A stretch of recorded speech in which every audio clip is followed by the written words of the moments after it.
All right. Hi, everyone. I hope you had a nice break and got to stretch your legs and get some coffee and see some of the cool exhibits. For those of you who haven't been here all morning, my name is Courtney Harding. I'm the founder and CEO of Friends with Holograms, and I have the great honor of chairing this incredible track today. So again, welcome back. And I have two great speakers coming up for you now.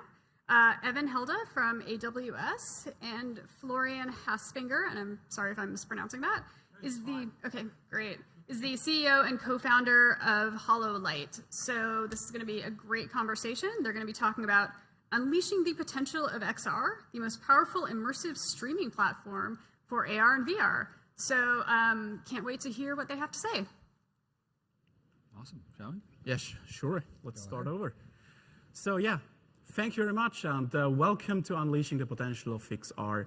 Today, we're gonna talk about the most powerful immersive streaming platform, and I'm joined by the mighty Evan. Mighty Evan. Mighty Evan. So hi guys, I'm Evan. I'm a specialist at AWS. It's a fancy term for business development, go-to-market strategy, some product strategy, and I focus on spatial computing, of course. So that's all things AR, VR, and 3D. And man, excited to be here. Got the light in our faces, mic'd up. It feels beautiful. Feels a bit like a dream. Kind of pinch me. So we are here to talk to you guys today about the enterprise metaverse. No, I'm joking. Don't leave. Don't leave. Lots of eye rolls there. We're going to talk about something a bit more pragmatic. I didn't thought about that reaction, to be honest. I know there's lots of cheering. That's fine. Yeah. Yeah. So something a bit less abstract and ambiguous. We're talking about some of the main challenges we're seeing holding back enterprise adoption today. And these challenges vary in nature based upon where you are in your stage of adoption, of course. So I'm curious, by show of hands, for folks in the enterprise, who's still in the POC phase, pilot phase, a couple dozen headsets or less? Okay, good number of you. And who's actually like in production at scale, thousands of headsets, thousands of users? Okay, more than I actually thought. Did you get your sales guys on that? Yeah, I saw them. I already recognized. It's a lot of licenses out there. Well, jump on them. Yeah. Well, I think we're going to be able to add a little bit of value for those on both sides of that equation, especially the ones trying to get over the hump into the scale phase. Should we start with some framing here? Maybe you can go over some of the challenges you're seeing at the application layer in particular. Yeah, sure. So the more digitization we see in enterprise markets, the more problems about the content itself appear. So how to handle that kind of mass content. I'm talking about digital twins. I'm talking about prototyping data, all data of the full PLM chain.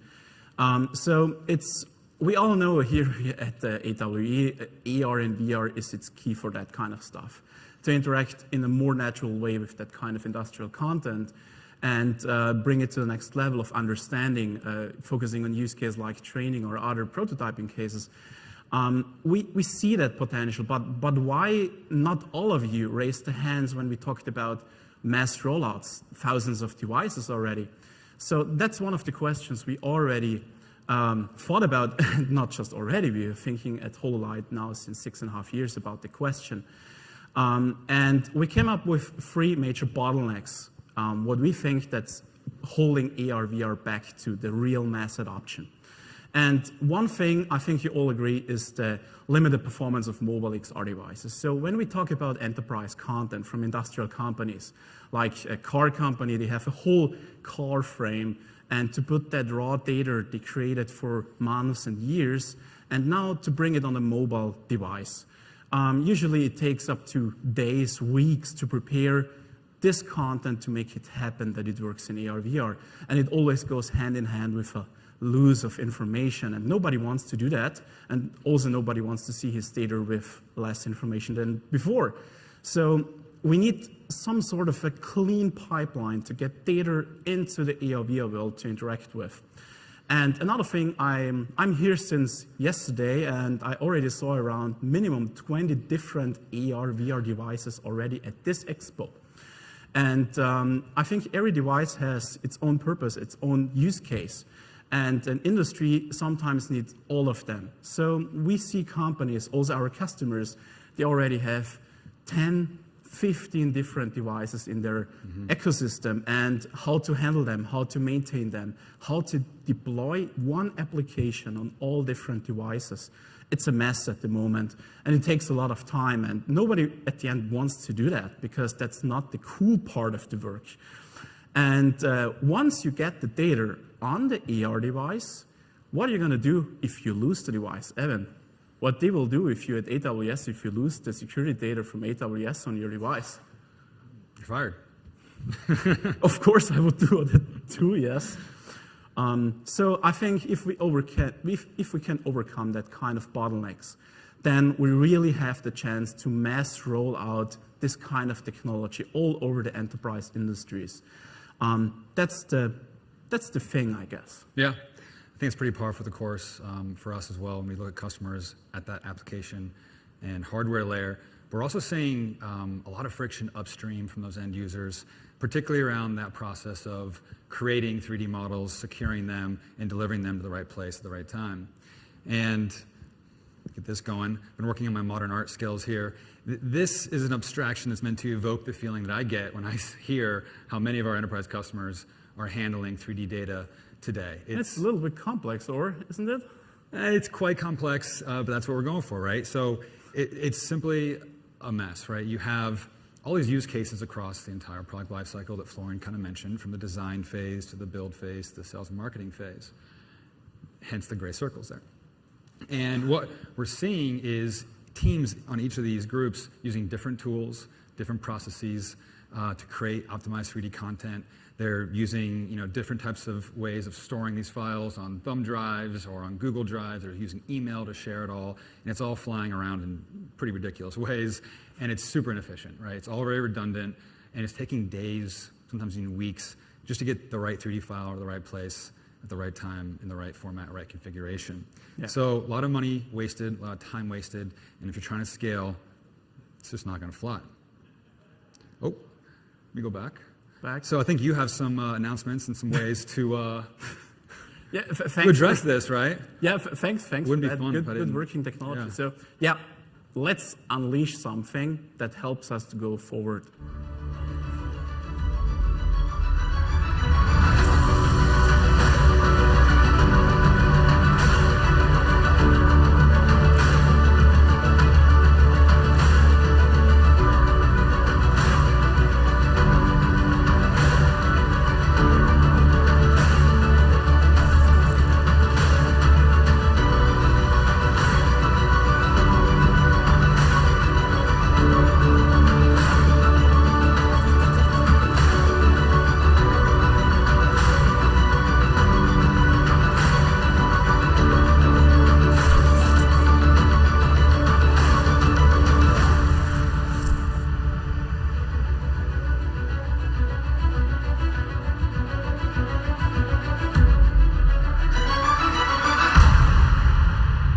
Sizzle, my friend. A little bit of goosebumps there.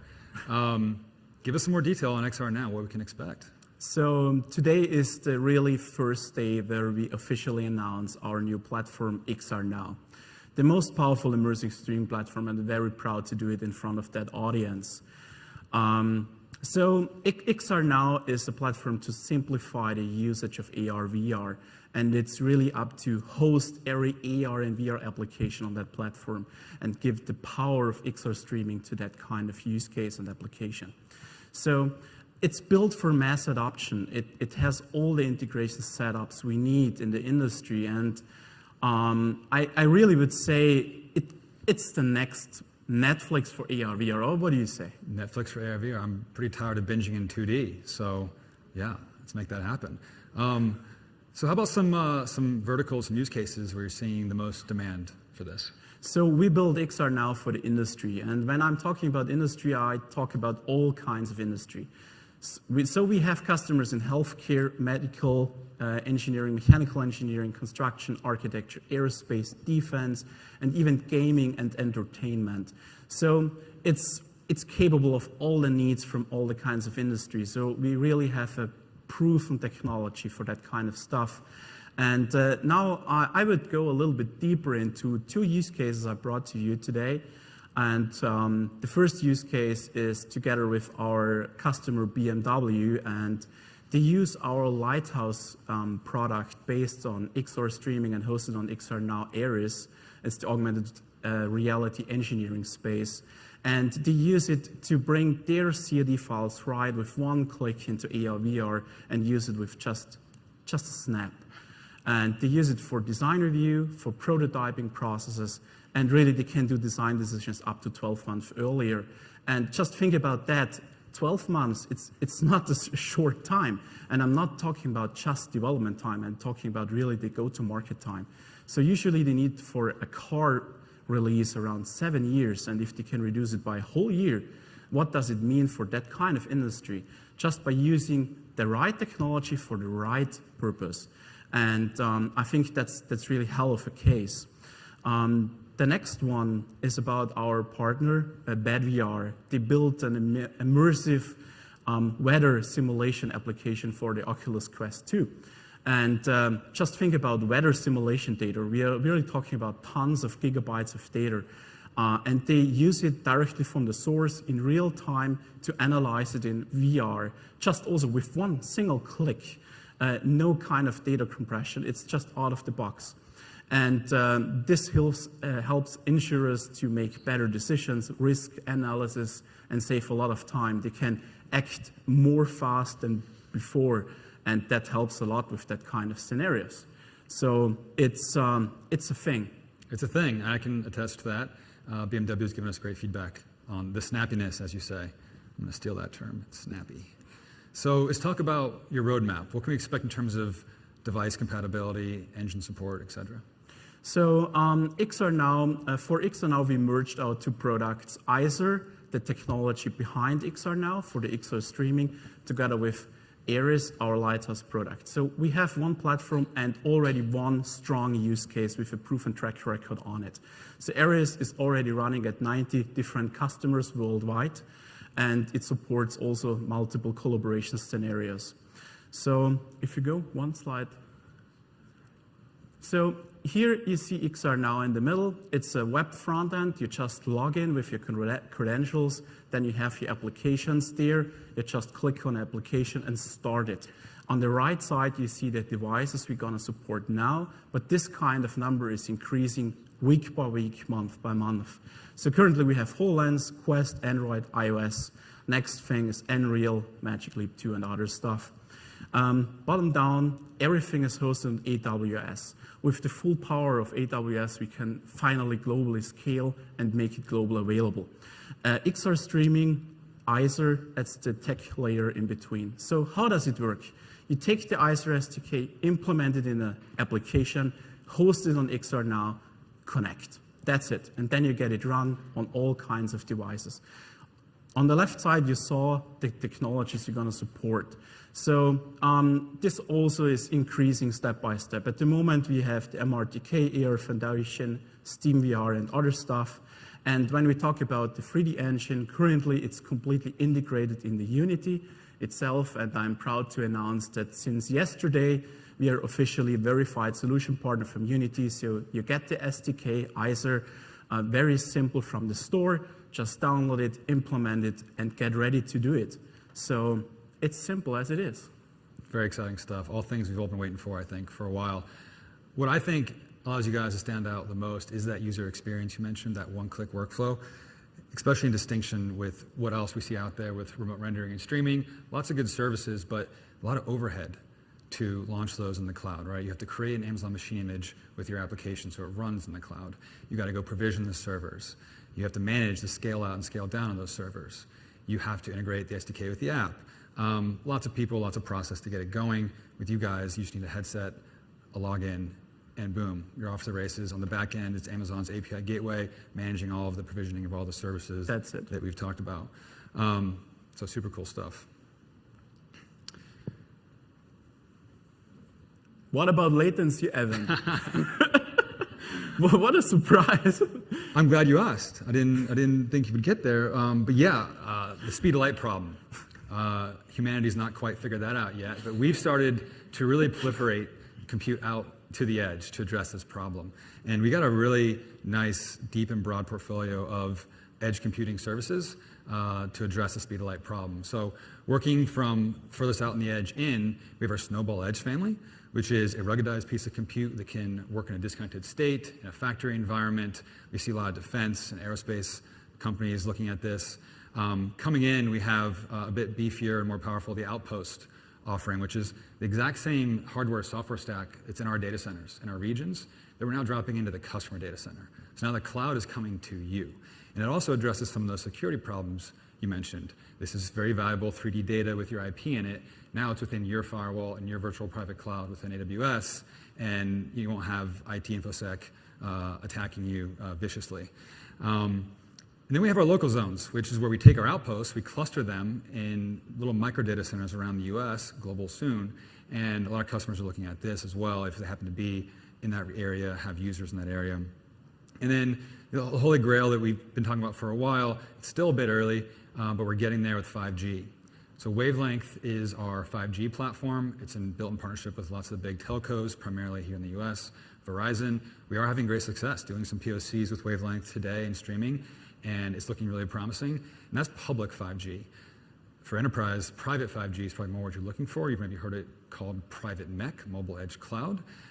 It's basically just the outpost rack in the telco network, or for private MEC, an outpost in your firewall again with a 5G packet core, a 5G RAN, and you got your own private mobility network powered by Outpost as well. And even from the region, though, I mean, you don't have to have this edge compute for a lot of these use cases. You guys have some secret sauce that makes the perceived latency way better than it is on paper, and so from the region, it's working great as well. That's really a big thing. All of our customers are always asking that kind of questions, and we are now happy to have some solutions for that kind of thing, really about edge, 5G, on-prem. So yeah, it's really helpful for that. Absolutely. So back to this abstract modern artwork. It looks pretty nice up here. Maybe you have to be an NFT artist. Would you pay some Ethereum for I guess I would have to. If you want to be a partner, you better be. Oh, damn maybe this would go better on OpenSea or something. But in talking it looks better. Yeah, a little bit more streamlined.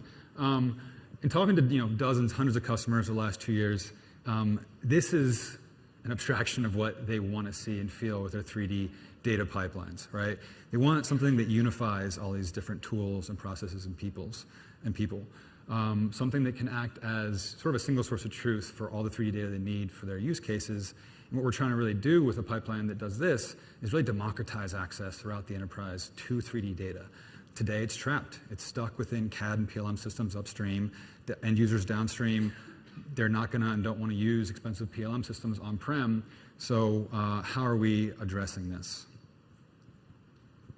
So first, we're building out 3D pipelines that we've put a lot of thought into in terms of the different layers and phases of a 3D pipeline and the nuance that should be put into them. Initially, you got to think about ingestion. We're thinking about it in a very data input, data in agnostic way, right? Sometimes you got CAD models, sometimes you don't. You need to use photos for photogrammetry. Sometimes you have a point cloud mesh, right? So any type of data in, we want to help you get that into the right 3D mesh as an output. And then on the far right, we're also being agnostic to the file format. We're trying to help companies standardize. Most aren't there yet, locked onto one file format. Some file formats are required for different use cases, but these pipelines we're building are indeed file format agnostic. And then 3D data is complex, but we're turning the complexity into a value add by allowing you to control the complexity with various modular 3D pipelines that can be configured based upon the mesh you're looking to get out, the textures, the animation, some of the rigging. So those 3D pipelines have proved quite successful. It's automating the content creation process. A good example, back to BMW. They were taking CATIA files using Pixies on-prem, and it was taking them 14, 15 hours just to get one car model ready for AR, VR. With our on-demand version of Pixies in the cloud, serverless, it was taking them 10 minutes. Yeah, so think about how much more content's being created, but that exacerbates a new problem, which is, okay, now we have this wealth of 3D content assets to manage. How do we do it? PLM's not cutting it. So we've actually been customizing some CMS systems, asset management systems, wrapping them around these modular pipelines I talked about, having it hosted on S3, right? Giving people global availability and access to it, allowing you to search for it, configure it appropriately, and leave notes and collaborate. And what we're seeing is a need for really different types of asset management systems for different types of industries. Automotive is very different than defense is very different than fashion, right? So that's why we're doing a lot of this custom asset management creation. And then finally, in terms of delivery, lots of ways to deliver assets. This is where we're plugging in Hololight as really the best-in-class last-mile solution for those heavier industrial-grade 3D assets. So on that note, should we maybe do a quick recap as to what this last-mile delivery is going to be allowing these customers to experience? I guess it always helps to recap something. So by combining that two worlds together, the AWS services with the AR/VR world of XR Now, I think we really have a platform for mass rollout and helps also to integrate into the industrial network solutions. So we really can fulfill the whole PLM cycle with that kind of solution and brings the full benefit from AR/VR to a customer at the end and also in mass adoption. So we have endless cloud processing power. We have a global app availability. So from wherever you are, you can just log in, get your app streamed, and communicate and use the use case. And it really simplifies the use of AR/VR content and how you consume content in AR/VR. So it's just simple log in, one click, that's it. So at the end, some call to action, guys. So meet us at our booth, 824. Get your hands on ISR SDK, get your app ready, sign up for XR Now. But there is one more thing. I thought we were going to do the one more thing. Yeah, it's good. Right. It sounds not that bad. So for those of you who understand cloud services, it's a busy slide, but if you have folks in IT that understand AWS, here's a brief glimpse at some of the architectures we're putting together for this problem area. We're working on some quick start guides, some CloudFormation templates to automate the deployment of this. We're happy to give you some demos too. Take a picture of it, or let you take pictures of it, or you can shoot me an email. I'm at Evan AWS, easy to remember, evanaws@amazon.com. Go back? Okay, we'll go back. Snap it. This clicker is a hell. It's a weird clicker, and we're at a, tech forward conference. You think we'd figure this out? I don't know. Anywho, yeah, we're excited to build this for you guys. So look forward to talking to you, and we'll see you out there on the floor. They don't have to do it by our own. We can do it. Yeah. All right, thank you guys. So thank you very much. Stay connected, guys.